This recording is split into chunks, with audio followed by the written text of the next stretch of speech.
सभी का स्वागत है मेरे channel IAS Maurya ji learning mode में। आज का हमारा टॉपिक है आईएएस एनवायरनमेंट का टॉपिक है क्लाइमेट चेंज। क्लाइमेट चेंज में हम क्या क्या पढ़ेंगे? कॉजेस एंड इफेक्ट, कारण एवं प्रभाव के बारे में पढ़ेंगे। देखिए कॉजेस क्या होते हैं, कारण क्या होते हैं इसके बारे में पढ़ेंगे। मैन मेड यानी कि मानव जनहित, मानवों के द्वारा जो कारण होते हैं उसके मानव जनहित कहते हैं उसे। पहला क्या कारण है इसमें? बोरिंग ऑफ फ्यूल यानी कि जीवाश्म ईंधन का दहन। व्यूरिंग ऑफ फ्यूल जीवाश्म ईंधन का दहन। दूसरा क्या कारण है? एग्रीकल्चर यानी कि कृषि, इसका दूसरा कारण क्या है? कृषि है। तीसरा क्या है? इंडस्ट्रीज यानी कि उद्योग, मतलब कारखाने वगैरह जो होते हैं उसके बारे में। तीसरा क्या है? ट्रांसपोर्टेशन यानी कि परिवहन।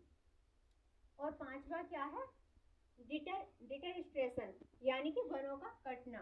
और जो छठा है वो है पॉपुलेशन यानी कि जनसंख्या के बारे में। इसके जो कॉजेस हैं, कारण हैं, वो 6 हैं, जैसे कि व्यूरिंग ऑफ फ्यूल, और दूसरा क्या है? एग्रीकल्चर, तीसरा है इंडस्ट्रीज, और चौथा है ट्रांसपोर्टेशन, और पांचवा है डिटरेस्टेशन, और छठा है पॉपुलेशन।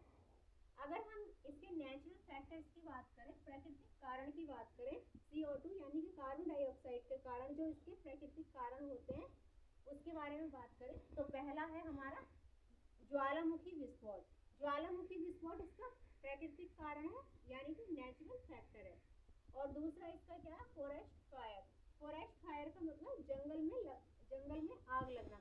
फॉरेस्ट फायर होता है जंगल में आग लगना, इसका प्राकृतिक कारण है ये भी। और तीसरा है मिलानकोविक चक्र। इसका तीसरा जो प्राकृतिक कारण है वो है मिलानकोविक चक्र।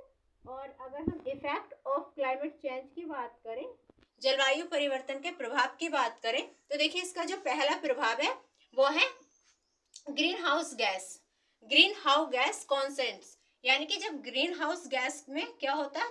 वृद्धि होती है, ग्रीन हाउस गैस की वृद्धि होती है, या फिर ग्लोबल टेम्परेचर वैश्विक तापमान की वृद्धि होती है, या फिर ग्लेशियर मेल्ट बर्फ पिघलने में, बर्फ जब पिघलता है उसमें हाई एल्वेरोड, इसके बारे में। और फिर सी लेवल इंक्रीज यानी कि समुद्री जल स्तर बढ़ेगा।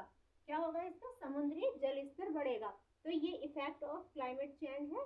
और क्या है? लो एलिवेशन यानी कि समुद्र स्तर का लो एलिवेशन। और क्या है? टेम्परेचर यानी कि तापमान में क्या होगी? वृद्धि होगी। तो ये है इफेक्ट ऑफ क्लाइमेट चेंज। अगर आगे हम इसके दूसरे प्रभाव की बात करें तो दूसरा क्या है? ग्रीन हाउस गैस में क्या होगी? वृद्धि होगी। ग्लोबल टेम्परेचर में भी क्या होगी? वृद्धि होगी। वैश्विक तापमान में भी क्या होगी? वृद्धि होगी। और ग्लेशियर मेल्ट, बर्फ जो है पिघलेगा। वो कैसे? देखिए ग्रीन हाउस गैस यानी कि सोकिस इकोनॉमी यानी कि सामाजिक आर्थिक समस्या, जैसे कि सामाजिक और आर्थिक समस्याएं बढ़ेंगी तब हमारा जो है ग्रीन हाउस गैस का प्रभाव बढ़ेगा और ग्लोबल टेम्परेचर का भी प्रभाव बढ़ेगा। देखिए सामाजिक आर्थिक समस्या बढ़ेगी यानी कि तटीय बाढ़ आएगी। क्या आएगी? तटीय बाढ़। और क्या होगा? कोस्टल फ्यूल्ड, तटीय बाढ़, कोस्टल फ्यूल्ड, और सी लेवल यानी कि जल स्तर में क्या होगी? वृद्धि होगी। तो आज का ये हमारा टॉपिक था एनवायरनमेंट से रिलेटेड, जिसका नाम है क्लाइमेट चेंज। और कॉजेस एंड इफेक्ट के बारे में हमने पढ़ा है, कारण एवं प्रभाव के बारे में क्लाइमेट चेंज के। आगे का जो हम टॉपिक है वो नेक्स्ट वीडियो में लेकर आएंगे। तब तक के लिए धन्यवाद।